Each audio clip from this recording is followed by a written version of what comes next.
Hello, and welcome to a Sims 4 speed build. Today we're doing a family-sized container home. So, quickly, I want to tell you a short story. I stayed up on Thursday night until midnight to get this pack. I was so excited. After seeing all the YouTubers play on it, I knew this was a pack I really had to get. I mean, I get them all, but I'm not always super excited about them. Sometimes it's like a month later and I'm like, oh, there's a new pack out. But we've all been home with isolation and coronavirus. So, I've been playing a lot of The Sims and I've started making videos and blah blah blah. Anyway, stayed up really late, built a container home, and I was pretty happy with it. Went to put it onto YouTube so you guys could see it, and I realised most of the footage was missing. So I'm back building another container home. And I know this is probably really boring because I feel like everybody is probably making container homes now because The Sims have made it so easy to make like realistic looking container homes, which is amazing. I love how they really thought of everything. But anyway, let's get onto the actual build. So I have 3 containers on the first floor and 1 on the second story, and with the way that it's arranged, it's a bit of a courtyard because on this lot I really struggle with how to landscape, and you obviously want outdoor space, right? But then you don't want to be so exposed, and then I didn't want like a super fancy fence around the whole property because I felt like that wasn't really in keeping with the whole container home vibe or the lot around it anyway. So yeah, we have a bit of a courtyard and those double sliding doors, which are beautiful, and they've really thought of everything.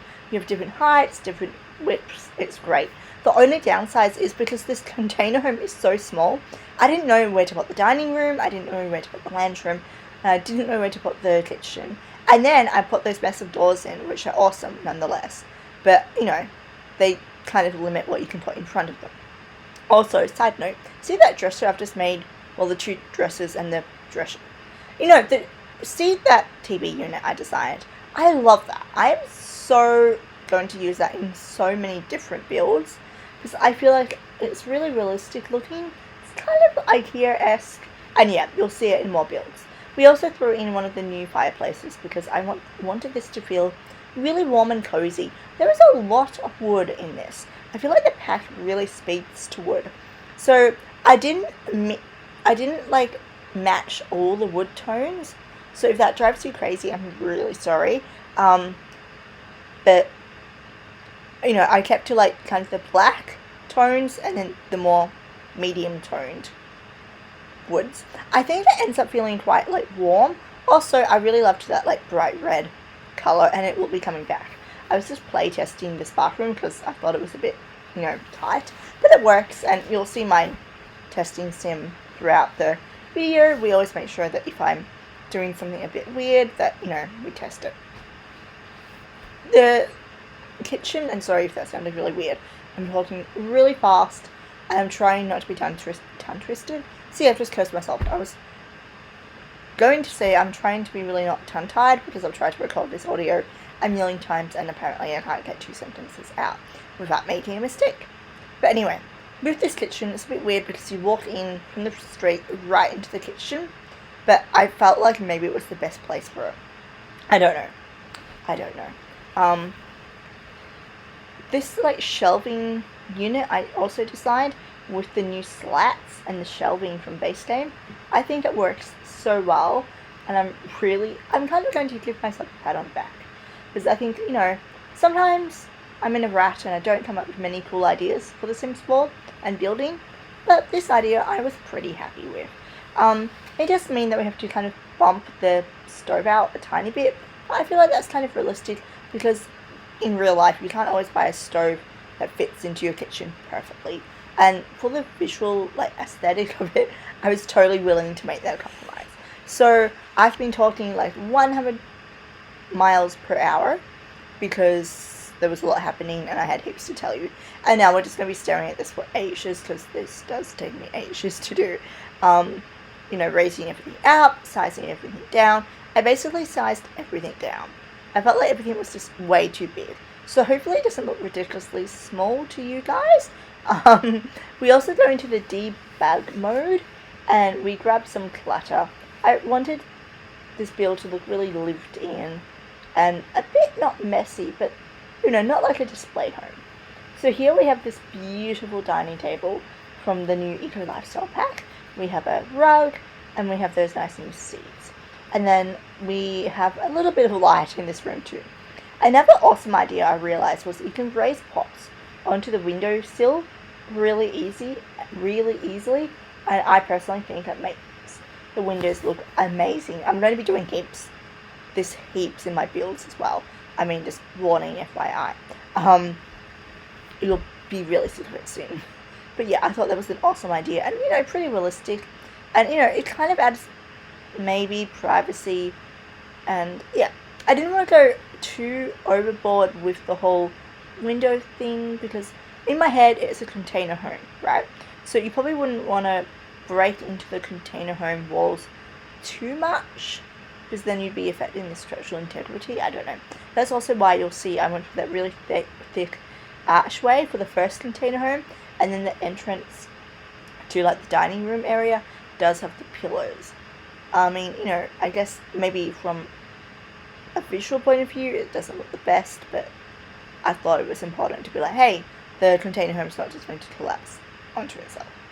This whole front area, reception area, I wanted to kind of hide the bin, and I kind of felt like I don't really want people at the front door being able to stare right down through the whole house. So, I mean, we put a little barrier there. I don't know if maybe I should have made it 2 wide instead of 1 wide. But yeah, anyway, upstairs, this is going to be a very cozy wooden room. At least that's the theme I'm going for. So hopefully you guys get the sense of it too. We used a normal shower because I obviously didn't have room for a bath. And we do use the new Eco Lifestyle toilet and sink. Again, playtesting. I don't like them. I don't think I'm ever going to use them again. But I thought, Eco Lifestyle was just released, so better use them. That was my final awesome idea for this new pack. Using those windows and then having those like ivy window frame things. You do need to turn on BB.move objects for it to work. But yeah, I love how that looks. Because I feel like curtains wouldn't look right, but then you probably don't want a massive window in your bedroom. And yeah, I really love it. You'll be seeing that again. So yeah, those 3 things that I just told you about, it's like my brainwaves, and yeah, there's probably no more brainwaves for the rest of the year, but those ones will just be on repeat forever now. This was kind of tricky to figure out what rug to go for, so I just ditched the idea. And we're also doing the whole pot plant thing here too. Wait, are we? Maybe not. No, we are. Yeah, I swear I put pot plants on it. Maybe not. Maybe I'm going crazy. Clearly I am, because we didn't. But we don't have curtains yet. Wait. Alright, so now we're doing a toddler room. I mean, it's a bit small, and it's not the best room I've ever built, I have to confess. But I was super keen to use that bed, and, actually, now that I think about it, we don't have a bath, and we don't have, like, any toys around the house. So, it's kind of odd throwing a toddler room here. I guess I should have done, like, a teenage bedroom or a guest room or something, or a study maybe. Actually, yeah, I forgot a desk. Oops. Oh well, you could always turn like outside of the toddler bedroom room, which you can see where the ladder is. You could easily throw a desk in there. I think we do some crafting material, like the candle making table thing. I think we throw that in there. But yeah, sorry, there is no computer, but I mean, you can buy one. This does become kind of like a communal hangout place anyway. It was kind of hard to know what to put next to the ladder, because I just imagined I wanted to put this table there. But then I was like, well, could you like accidentally kick something off the table coming down the ladder? I don't know. In real life, that's what would happen to me, because I am super clumsy. I'm sure, The Sims would be fine, but, keeping it close to reality sometimes. I mean, sometimes I don't, but sometimes I do. We're also just moving the lot a bit around on the lot. Wow, that was a weird sentence. And I'm trying to figure out how to make it more private without, like, completely, locking it in. So this is the courtyard, and we're going to have some, well, not some, actually quite a lot of, planters, and I don't think we have a fabricator. But if you wanted one, this would probably be the best place for it, I guess. I don't know. To me, in my head, it seems weird, like doing, like, fabricating in the house. I'd probably have it in the garage or in the shed or in the carport or something. So, courtyard maybe. None of the furniture out here matches, but that is on purpose. Because I feel like, the whole kind of vibe with this pack is that it's quite, be good to the environment, don't buy brand new stuff. Go through the dumpsters and get your furniture that way. Side note, on the Rags to Riches series that I started yesterday, we did part 1. We found, first ever time we did dumpster diving, we found what was it? Oh my gosh, it was worth 50 simoleons. Oh my gosh, mental blank. I don't know what it was. I knew 1 second ago, and then I went to say the word. Okay, it's left my brain. I don't know. What was it? I don't know. But it's worth 50 simoleons, and I thought that was awesome. We also found heaps of dyes. And yeah, please just ignore my complete brain lapse. Just like, went in 1 year, out the other year, basically. No brain at all. I was in the debug, what do you call it? Debug menu, I guess, or catalog. It's like not fun in there. And I was going to put place settings on the table, but it just did not work with the placing of the table because it wasn't like on tile. We have a little bit of greenery out the front. I felt like it would look weird if I went really over the top with the landscaping. So we have some trees and I put them in pots. So I felt like that looked more realistic for the area.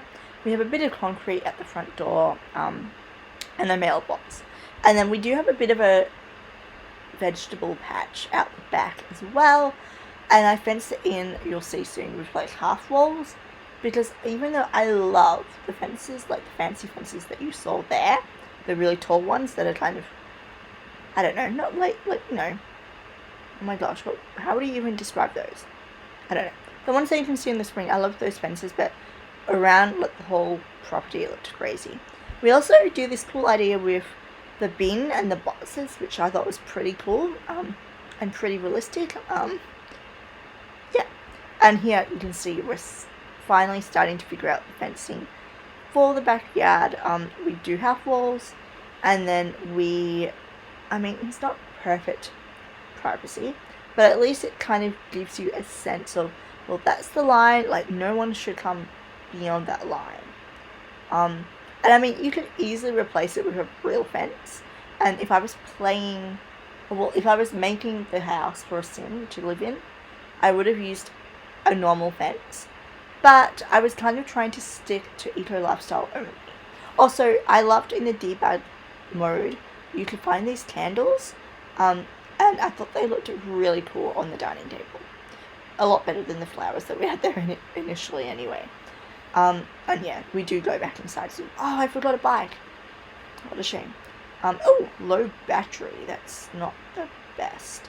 Okay, so we have 3 minutes left of the video, so hopefully we don't lose our battery. I will cross my fingers and I might turn the brightness down on my screen. Hopefully that's enough. We obviously have some solar panels, and then I do kind of enclose in that part of the courtyard. It's not perfect, but it was kind of the best idea I could come up with at the time. So please be kind. I throw some rocks in instead of like bushes or flowers because I felt like that was more realistic for the lot. And yeah, we're just doing a little bit more, not heaps more. It's basically just playing with the walls and trying to make it look more like messy. I had this cool idea, so yes, I'm totally going to give myself a pat on the back, that you would have like a table out here, like maybe a workbench, so it's just kind of messy. There's some sport equipment underneath the table that the kids threw there, and yeah, just some random stuff. Obviously you could put other machines in here, specific to eco lifestyle, or even like the flower arranging table if you have that. But I didn't want to throw too much stuff in. I wonder if it would have been cool if I included like a shed or something that maybe could have been useful. We're just going to go through now in night mode and do all the lighting. I really prefer the subtle saucer lights. I use them in all my builds, and then typically I will delete them. I replace them with better looking lights sometimes. But if I was going to play in this house, I wouldn't really bother with lights. I was really just doing it for YouTube and for, pretty pictures for Instagram. And yes, literally Nelly did say Instagram then. I've clearly been playing, well, tongue-tied and great. I've clearly been spending way too much time playing The Sims. Anyway, we are nearly finished with this video. My battery hasn't died yet, yay! And I just want to say a massive thank you for watching. And if you have any opinions or comments or anything, please leave them in the comments below. I would love to interact with you guys. Here are some screenshots, and thank you so much for watching. See you soon. Bye.